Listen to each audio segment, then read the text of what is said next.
호국 불교의 역사는 한국 불교의 가장 큰 특징 가운데 하나다. 중국을 통해 불교를 받아들인 한국 불교는 불교 이상의 현실적 구현을 위해 호국 불교의 빛나는 전통을 만들어 왔다. 실로 한국 불교의 역사적 특색은 호국 불교의 전통에 있다고 해도 지나치지 않을 정도였다.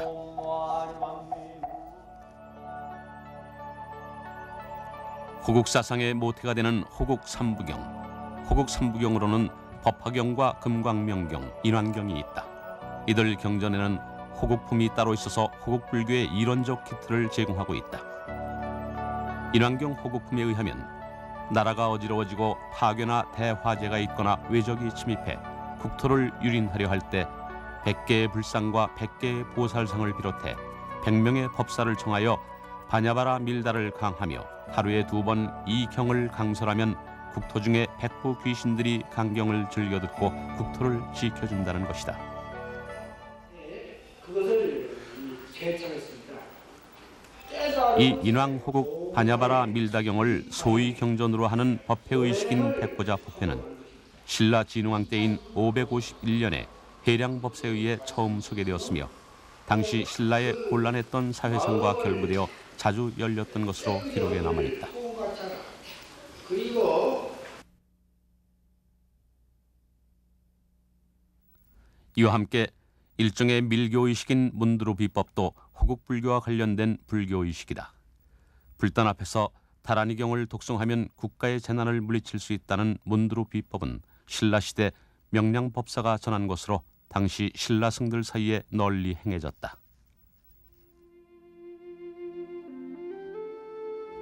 호국 불교는 그러나 이러한 법회나 의식뿐만 아니라 각종 불사를 통해 표현되거나 이루어졌으며 보다 적극적으로는 전쟁터에 나가 목숨을 걸고 싸우며 나라를 구하기도 했다. 우리 역사 중에 호국 불교가 가장 성행했던 나라는 단연 신라였다. 신라 시대에 있어 호국 불교는 어쩌면 국가 이념 그 자체였던 것이다.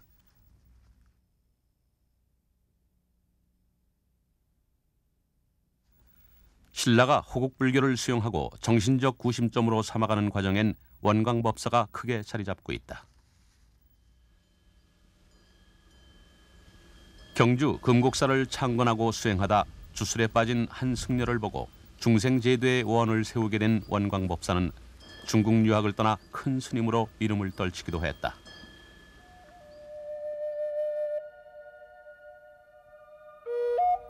고국 신라의 부름을 받고 11년 만에 귀국한 원광법사는 젊은 청년 귀산과 취향의 부탁을 받고 그들이 평생을 지닐 계명을 내리는데 그것이 바로 세속오계다. 세속오계는 불교 사상뿐 아니라 당시 신라인에게 필요했던 정신까지도 일목요연하게 정리해 신라인들에게 삶의 이정표를 제시했다는 점에서 주목된다. 특히 오계의 마지막 계율인 살생유택은 불교의 계율인 불살생과 상치되는 것이 아니라 불살생을 뛰어넘는 자비의 정신이 내포된 차원 높은 생명 존중 사상이었다.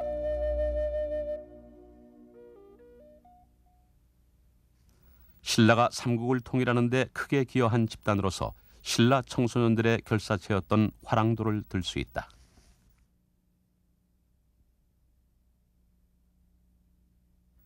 두 명의 화랑이 굳게 서약한 내용이 전해 내려오는 임신서기석에는 나라에 대한 충성뿐 아니라 3년 안에 시경과 예기, 춘추를 터득하겠다고 다짐하고 있어 문무를 겸비한 화랑도의 면모를 짐작해야 한다. 원광법사로부터 세속오계를 전수받았던 귀산과 취향이 화랑도의 일원이었음을 볼 때 화랑도들이 세속오계를 정신적인 이념으로 삼았음은 의심할 여지가 없다.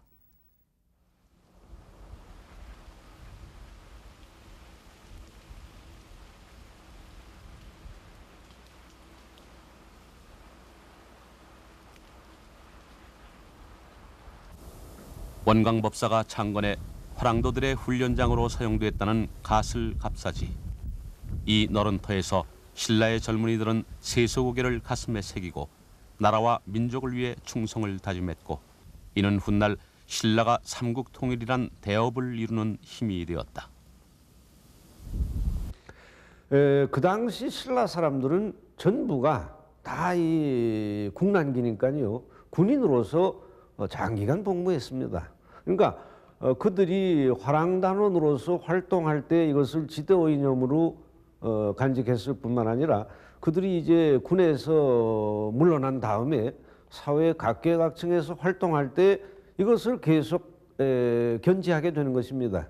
그러니까 단순히 이 세소곡에는 화랑도의 지도 이념일 뿐만 아니라 이 신라인 전체의 하나의 그 지도 이념이라고 할까, 행동 강령이라고 할까, 나아가서는 바로 시대 정신으로 화하게 되는 것입니다.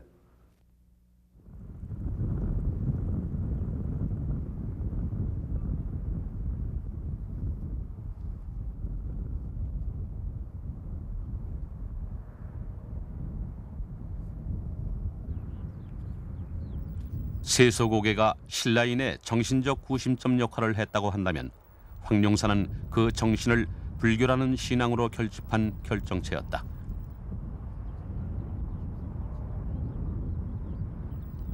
(8,800여) 평의 규모로 불국사의 8배가 넘는 대사찰 황룡사의 건축은 착공에서 낙성까지 무려 100여 년이 걸린 우리 민족 최대의 불사로 손꼽힌다.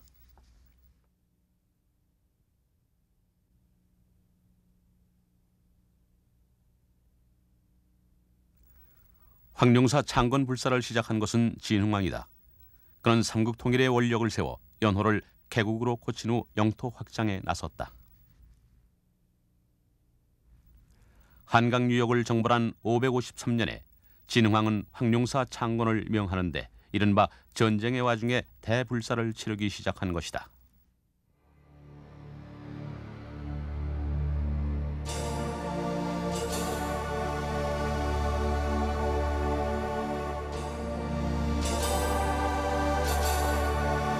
황룡이 제왕을 의미하던 당시로 보아 진흥왕은 자신을 중심으로 백성을 모으는 하나의 구심점으로 황룡사 창건을 착수했던 것으로 풀이된다. 이처럼 황룡사 창건은 왕권 강화와 국력 신장이란 정치적인 의도가 짙게 깔려 있었지만 불력으로 나라를 지키고 나아가 주변국을 통일해 대국을 이루겠다는 원력이 황룡사의 창건을 가능케 했던 것이다. 특히 황룡사 구축목탑의 건축은 보다 정치적인 목적에서 시작된 불사였다. 이웃나라인 고구려 백제와의 대결 구도 속에서 신라의 잦은 전쟁은 민심을 흩어지게 했고 특히 진평왕에 이어 왕위에 오른 선덕여 왕은 백제와의 싸움에서 대야성을 비롯해 40여 개에 달하는 성을 빼앗겨 사직을 보존하기조차 어려운 상황에 처해 있었다. 당시 국내외의 여론은 여자가 왕이 되어서 이웃나라가 업신여겨 신라를 침략해온다는 것이 지배적이었고 당나라 태종은 군사원조를 청하라건 신라의 사신에게 여왕 폐위론을 거론할 정도였다.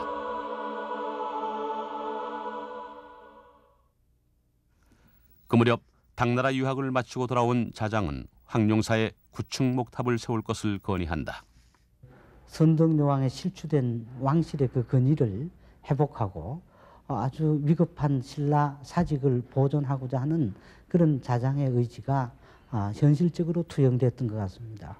그러길래 그 급박한 상황에도 거의 2년 안에 80m에 달하는 거대한 토목공사를 일으켜서 구청탑을 건립했던 것은 왕실의 권위를 거대한 탑으로 회복하고자 하는 그런 상징적인 의미가 있었을 것이고 그러나 그 크다고 해서 모든 것이 해결되는 것이 아니라 그 속에 가장 핵심적인 알맹이인 부처님의 진신사리를 봉안함으로 해서 그 종교적인 신성성을 확보하고 그래서 전 국민의 기치로 삼게 함으로 해서 흩어진 민심을 한 곳으로 통일해서 그 위급한 상황을 극복하고 삼국 통일이라고 하는 새로운 기회로 바꿔갔다라고 하는데 이 황룡사 구청탑이 갖고 있는 그 현실적이고 또 그 이상적인 의도가 거기 있었지 않냐 하는 생각입니다.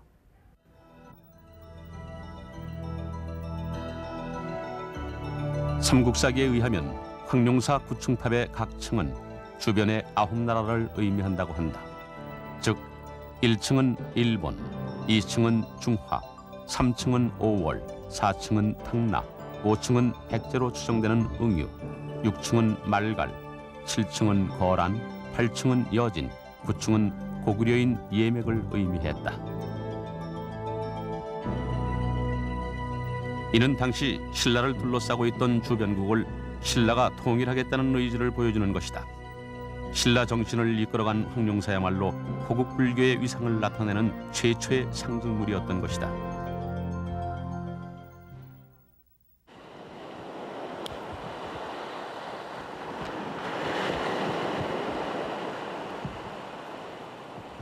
이처럼 신라 시대에 있어 호국 불교는 국가 이념 그 자체였다.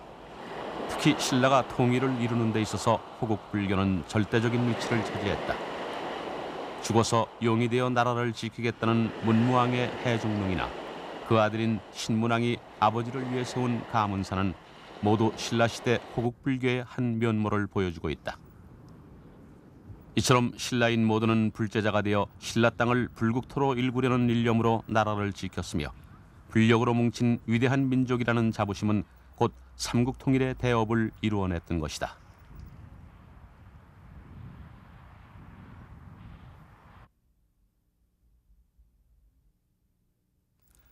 신라에 이어 탄생한 고려는 474년의 역사 동안 초기 90년을 제외하고는 줄곧 내후외환에 시달렸다.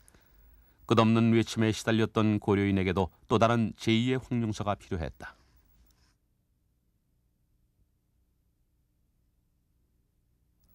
고려의 개국조인 태조 왕건은 불력으로 나라의 안정을 도모하고 외침을 막으라는 내용의 후뇨 10조를 남겼다. 후뇨 10조의 첫째 조항은 나라의 중흥을 위해 불법을 신봉하고 불사를 일으키라는 것이었다.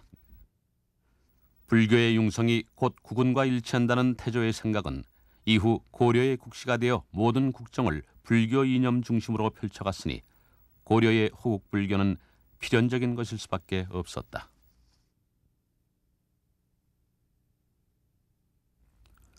고려의 호국불교 중 가장 대표적인 것으로 대장경 조조를 들 수 있다. 고려는 거란의 침입이 있자 불력으로 이를 물리치고자 대장경 조조에 착수한다. 신라인이 황룡사를 짓듯 고려인은 대장경을 조성했던 것이다.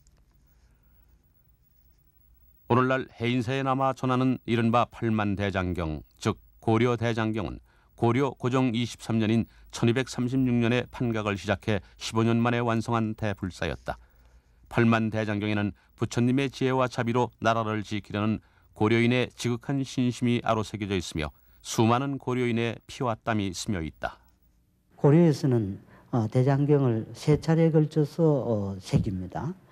첫 번째는 현종 때 출발해서 한 70년에 걸려서 이룩했던 초조대장경, 대각국사 의천이 간행한 속장경, 그 다음에 이제 몽고 침략을 받아서 초조장경이 불타고 난 뒤에 새기는 제조대장경, 그 세 번을 이룩하는데 그 초조대장경과 속장경은 아무래도 그 높은 문화의식과 그리고 깊은 신앙심의 토대에서 만들어졌다고 보는 것이 좋을 것이고, 그 제조대장경은 이제 그 야만 몽고족을 격대하고자 하는 깊은 신앙심, 호국의 의지를 담고 새겨졌다고 보는 것이 좋습니다.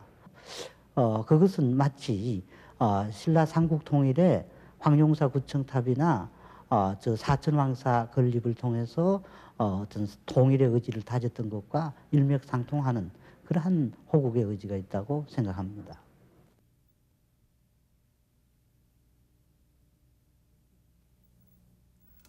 국난 극복의 한 방편으로 총 81,137매의 경판으로 조성된 팔만대장경은 700년이 지난 오늘 유네스코가 정하는 세계문화유산의 하나로 지정되어 우리 한민족의 정신을 상징하는 대표적인 성보로 그 진가를 세계에 알리고 있다.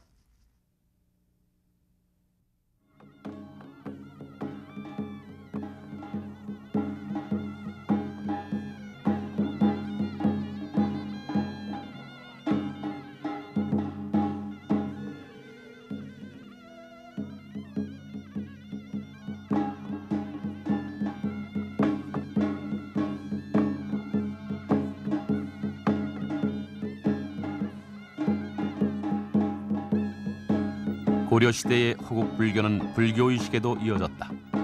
전 시대 못지않은 수많은 불교의식과 행사가 나라와 백성을 위해 베풀어졌다. 고려사에 전하는 호국법회 수만도 83종에 달하며 베풀어진 횟수는 1038회에 이른다. 이는 그만큼 고려가 대내적으로 혼란스러웠으며 또한 고려 사회에 있어 불교가 크나큰 비중을 차지하고 있었음을 반증하는 사례라 하겠다. 고려 시대의 호국 불교는 호국 의식이나 대장경 조조에만 있었던 것은 아니었다. 직접 전쟁터에 나가 외적을 물리친 경우도 적지 않았다. 이른바 본격적인 승군이 등장하게 된 것이다. 승군의 기원은 삼국시대로 거슬러 올라간다. 고려 말의 명장 최영 장군은 고구려가 당나라의 침입을 받았을 때 정규군 외에 3만이 넘는 승군을 이용해 적군을 물리쳤다는 기록을 남겨 승군의 규모가 조직적이었음을 짐작케 한다. 고려사에 따르면 이미 고려 개국 초부터 승군이 등장하고 있으며 숙종 이후부터는 승군을 항마군이라 하여 상비군으로 양성한 사실을 기록하고 있다.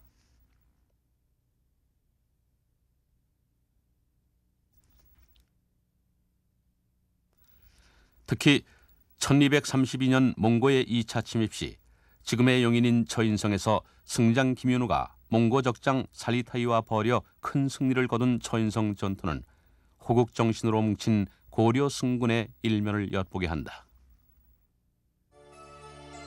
유교 사상을 기반으로 고려에 이어 국통을 이은 조선은 그러나 국초부터 강력한 억불 정책을 펼쳤다.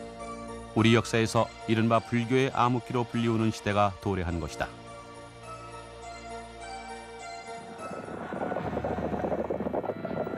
강력한 억불국가 조선에서 호국불교의 전통이 이어질 수 있었던 계기는 우리 민족 최대의 전화로 일컬어지는 임진왜란에 있었다. 관군에 잇따른 참패 국왕인 선조가 의주로까지 피난을 가는 위급한 상황에 처하자 당시 묘향산에 추석하고 있던 73세의 노승 서산대사는 승군을 일으키게 된다. 속세를 떠난 산승도 나라가 위태로울 때는 구국의 대열에 동참해야 한다는 것이 서산의 생각이었다.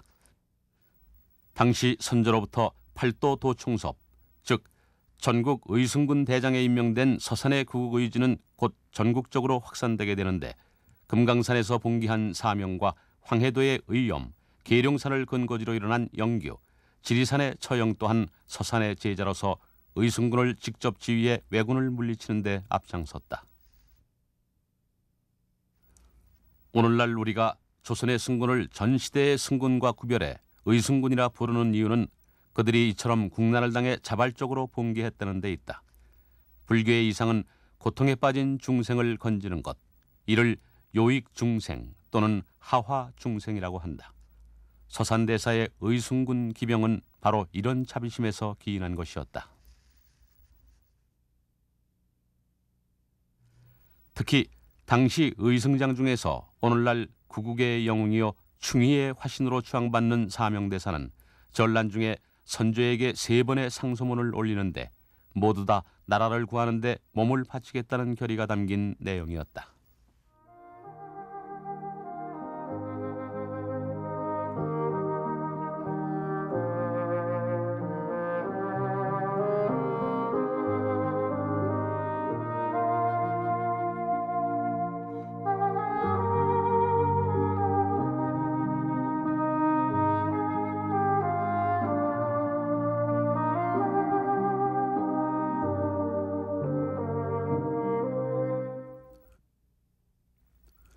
실제로 사명은 1596년 정유재란 당시 정예의승군 1000명을 이끌고 외장 가등청정의 근거지였던 서생포를 포위하고 수차례나 적진을 드나들면서 평화회담을 주도하기도 했다.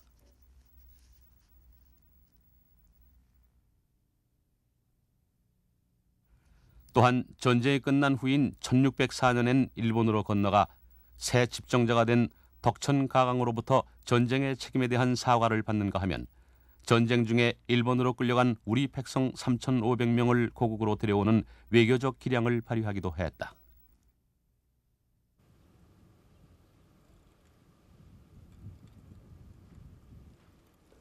사명대사가 태어난 경남 밀양군 무안면에 복원 중인 사명대사 생가. 승려의 몸으로 위기에 처한 나라를 건지기 위해 몸을 던진 사명의 구국 정신은 생가 복원과 함께 오래도록 이어지고 있다. 임진왜란의 의승장을 이야기할 때 빼놓을 수 없는 분이 바로 영규 대사다. 당시 공주 갑사 청년함에 있던 영규는 전국적인 의승군 봉기 전인 임진년 8월 의승군 1000여 명을 일으켜 의병장 조헌과 함께 적에게 빼앗겼던 청주성을 탈환했다. 청주성 전투의 승리는 임진왜란 최초의 승전부로서 충청도를 중심으로 한 적의 보급로를 차단하고 연패를 거듭하던 조선 군사의 사기를 드높였다는 데 큰 의의가 있다.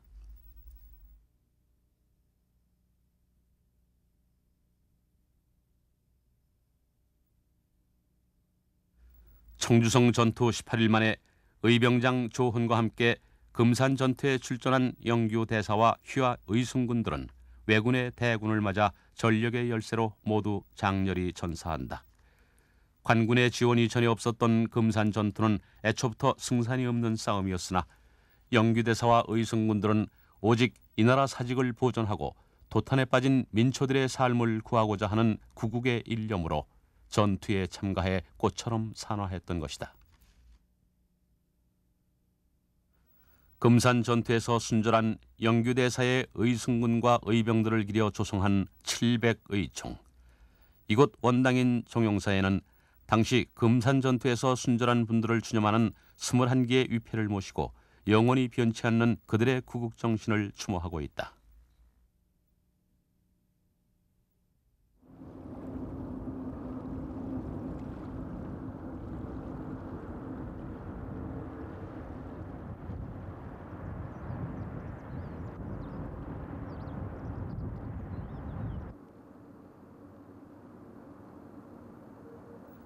임진왜란 3대 대첩 중의 하나로 기록되는 행주성 전투.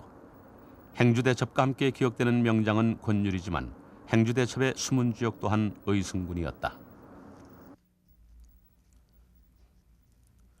당시 지리산에서 봉기해 호남지방을 중심으로 활동했던 의승장 처형은 휘하 의승군 1000여 명을 이끌고 권율 장군의 관군과 합세해 행주대첩의 승리를 이끌어냈다.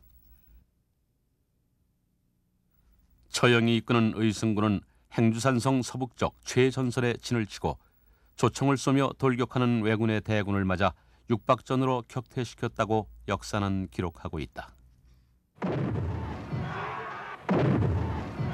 의승군의 활약은 해전에서도 나타나고 있다. 이순신의 전라좌수군 휘하에서 승장, 자운과 옥형을 중심으로 활동한 의승수군은 임진왜란의 전세를 결정적으로 돌이킨 해전의 승리에 큰 자취를 남기고 있으며 오늘날 이에 대한 연구가 활발히 진행 중이다.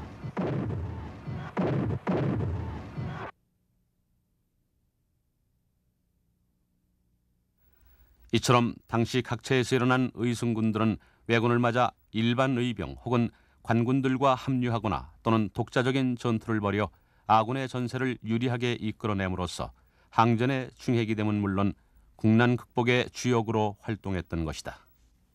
임난 중에 그 의승군이다 하는 것은 우리가 억불 정책을 써서 불교가 피폐하다시피 된 이런 상황에서 이들이 자발적으로 일어서서 왜적을 퇴치하는데 크게 공을 세울 수 있었다 하는 것은 우리가 여러 의미에서 평가를 해야 될 것 같습니다. 이와 같은 것은 제가 보는 견해로서는 호국불교, 전통적인 그 호국불교의 이 영향, 이것이 이 조선시대까지 억불정책 쓰는 이런 상황에서도 이어졌던 것이 아니냐, 즉 면면이 그 맥이 이어져 온 것이 아니었는가 이렇게 볼 수 있겠죠. 그래서 이제 서산대세의 명령 하나에 의해서 불교의 호국성 이것이 일시에 발휘될 수 있고 또 단합될 수 있는 종교적인 힘을 가졌다고 볼 수 있는 거죠.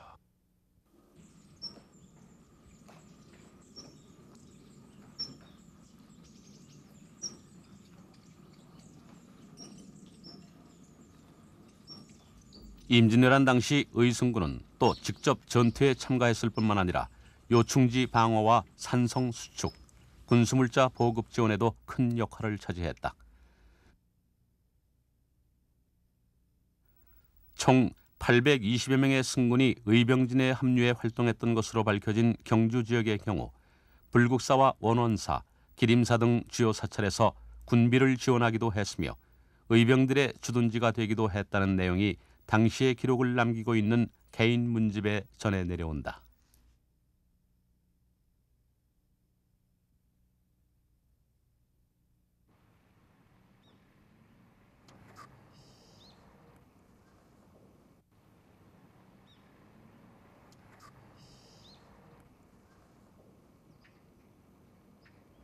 산성 축조와 방위는 임진왜란이 끝난 후에도 의승군들에게 부여됐던 최대의 임무로 오늘날 남아있는 남북한 산성이 그 대표적인 사례다. 병자호란 당시 산성 수비를 위해 동원된 의승군의 수는 700명이었으나 2개월에 한 번씩 교대를 해야 했으니 연인원 숫자는 수천을 헤아렸다.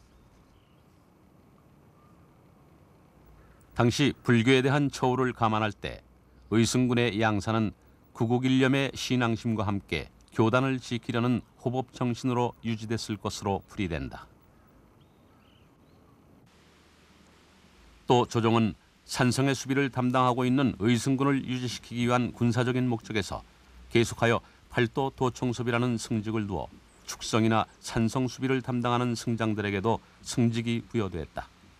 당시 불교계는 이와 때를 같이해 교단을 정비하고 교육을 장려하는 등 회생의 노력을 할 수 있는 기틀을 마련함으로써 조선시대의 의승군 활동이 불교사에서 점하는 의의는 잠옷 크다 할 것이다. 호국 불교의 전통은 근세로 넘어오면서 일제 때 독립운동으로 다시금 빛을 발하게 된다. 특히 만해 한용운 스님과 백용성 스님을 중심으로 한 3.1운동은 호국 불교의 한 흐름 속에서 항일운동이 펼쳐졌음을 보여준다. 3.1 만세운동 당시 탑골공원에 운집한 인파는 2만여 명으로 파악되는데 그중 스님과 불교도가 만여 명에 달했다는 통계가 있다.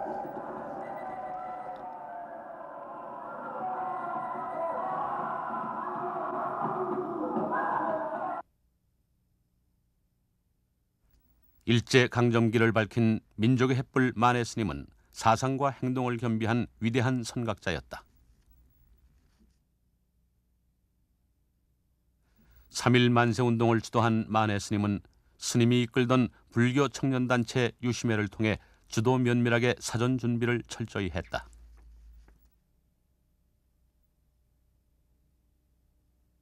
또 스님은 거사 수개월 전부터 천도교나 기독교의 주요 인물들과 교섭하며 종교계가 중심이 되어 만세운동을 펼칠 것을 주장했다.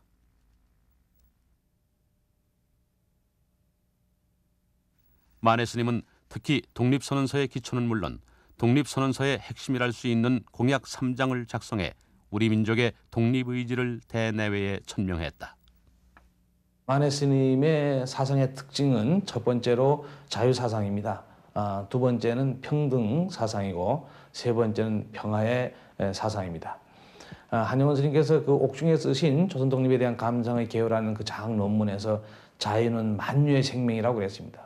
온갖 모든 것의 생명의 근원이 자유에 있다고 얘기를 했습니다. 바로 그런 정신은 불법성 삼보 중에서 부처님의 세계를 만해 스님은 그 자유라는 말로 풀어놨습니다. 항상 그 자타불이의 정신과 또 실천을 행을 강조하는 부처님 사상에서 봐도 그렇고 특히 일제의 그 암울했던 시대를 한 줄기 빛으로 비춰줄 수 있는 그런 정신적 배경은 우리 오랜 우리의 그 정신적 세계를 지배해왔던 그런 호국 정신 같은 것이 당연히 밑바닥에 흐르고 있다고 봐도 과언이 아니겠습니다. 특히 한용운 스님이 그 3.1 독립운동을 주도하시면서 우리는 자랑스러운 그 서산 사명 스님의 법선으로서 우리가 해야 할 일이 뭔가 하는 것을 그 당시에 그 청년 학생들에게 그 강조를 많이 합니다. 만해 스님은 조선 독립의 이유의 서에서 자유는 만물의 생명이요 평화는 인생의 행복이다. 그러므로 자유가 없는 사람은 죽은 시체와 같고 평화를 잃은 자는 가장 큰 고통을 겪는 사람이다라고 했다. 즉 만해의 자유정신은 인간 본성으로서만이 아니라 만물로 표명된 일체 존재의 생명으로 파악된다. 그 당시 이 자존성을 지키는 길은 조국의 독립뿐이었다. 짓밟힌 자존을 되찾기 위해 총칼 앞에서도 독립을 외쳤던 것이다. 참담한 식민주의 아래에서 열렬한 애국지사로 불을 밝혔던 만해 스님이야말로 나와 조국이 둘이 아니라는 자타불의 사상을 실천한 진정한 보살이었다.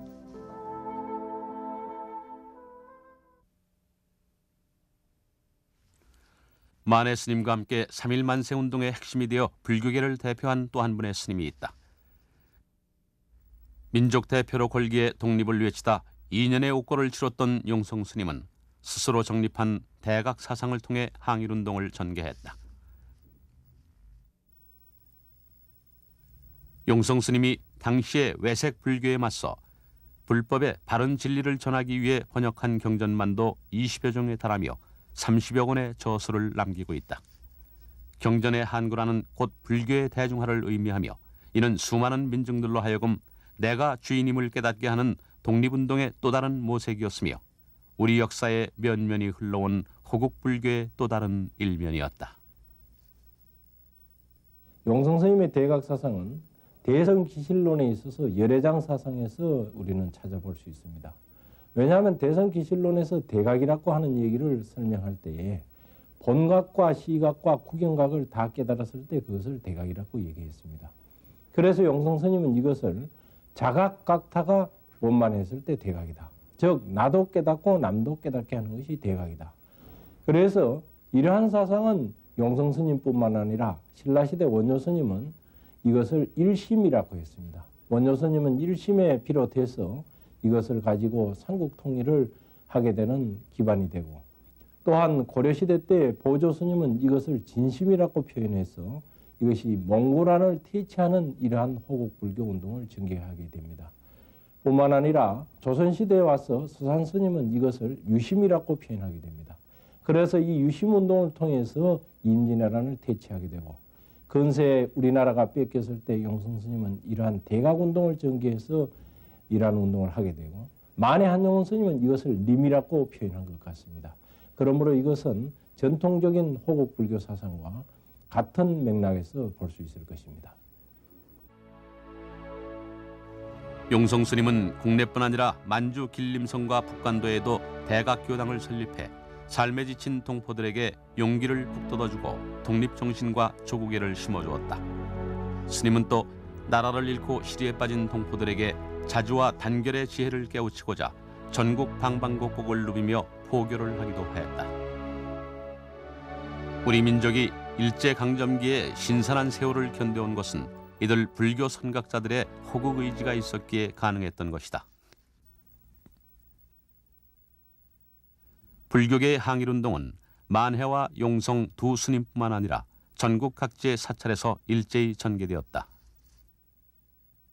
봉선사 스님들의 경우는 봉선사에 조선 독립단 임시사무소를 설치한 후 조직적인 항일운동을 전개했다.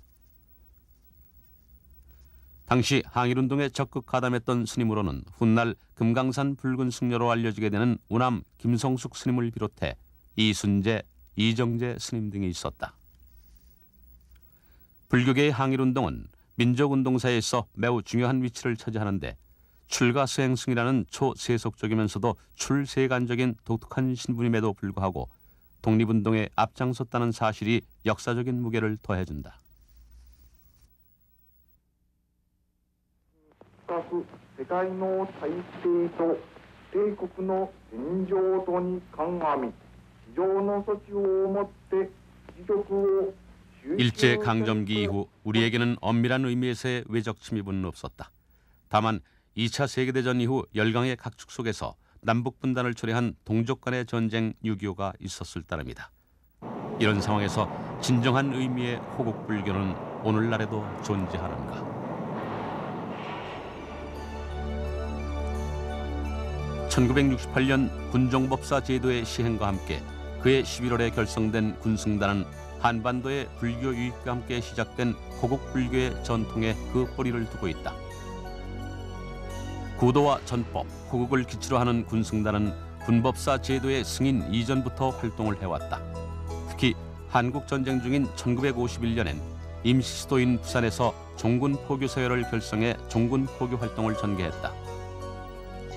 15명의 스님과 법사로 구성된 종군포교사회는 취지문 제1항을 호국 애족에 이바지할 것으로 정함으로써 명실상부한 호국 불교의 전통을 계승했다. 안으로는 수행에 전념하며 포교와 전법에 힘을 기울이는 군승단은 자체 법당 호국 원광사를 찬권의 근본 도량으로 삼고 있다. 법사 스님의 작법 의례에 따라서 그럼에도 불구하고 우리 불교에서는 이제 겨우 30년 남짓한 군승제도. 그러나 역사적으로 볼 때 우리나라 불교는 세계 최초로 군승제도를 시행한 나라였다. 신라의 화랑들을 지도한 원광법사가 바로 군승의 효시였던 것이다. 우리나라 군승들은 바로 그 역사성과 사상성을 이어온 호국 불교의 실천자의 다름이 아니다. 그동안 우리 군법사님들이 전후방 각지에서 이 청년 불자들을 위한 그 방향을 또 이 청년 불자를 많이 육성하기 위해서 밤낮으로 그렇게 노력하고 또 전법하고 또 각계 수행을 해왔습니다. 이제 30년을 맞는 우리 군승단이 신라 때로부터 시작되었던 우리 호국의 전통을 계승해서 21세기 우리 한국 불교 또 더 나아가서는 인류의 평화와 또 번영을 기여할 수 있는 그러한 노력을 앞으로도 계속 경주하려고 합니다.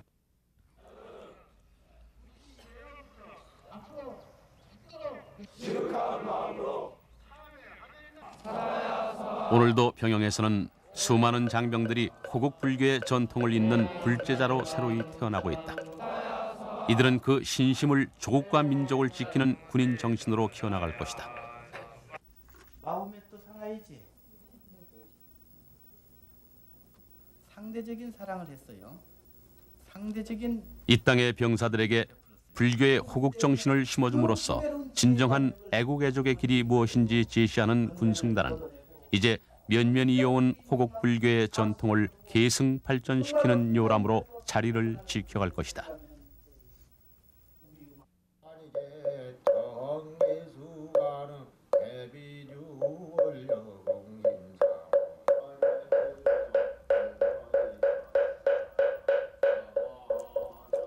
호국 불교는 어느 시대건 불교가 처한 입장을 떠나 항상 민족과 국가의 편에 서 있었다.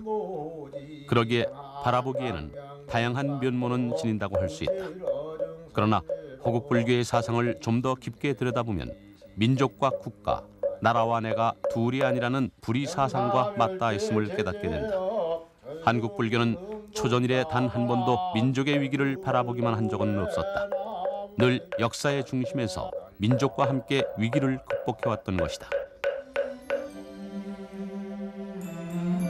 21세기를 눈앞에 둔 오늘 우리에게 호국 불교는 어떤 의미를 지니는지 되돌아볼 필요가 있다. 박물관에 진열된 진부한 역사적 산물이 아니라 오늘을 사는 우리와 함께 미래를 호흡할 호국 불교는 과연 가능할 것인가? 그리고 곧 다가올 새로운 세기에는 호국 불교를 어떻게 발전시키고 계승해 나갈 것인가? 이 시대를 사는 우리에게 주어진 과제임을 깨달아야 할 시간이다.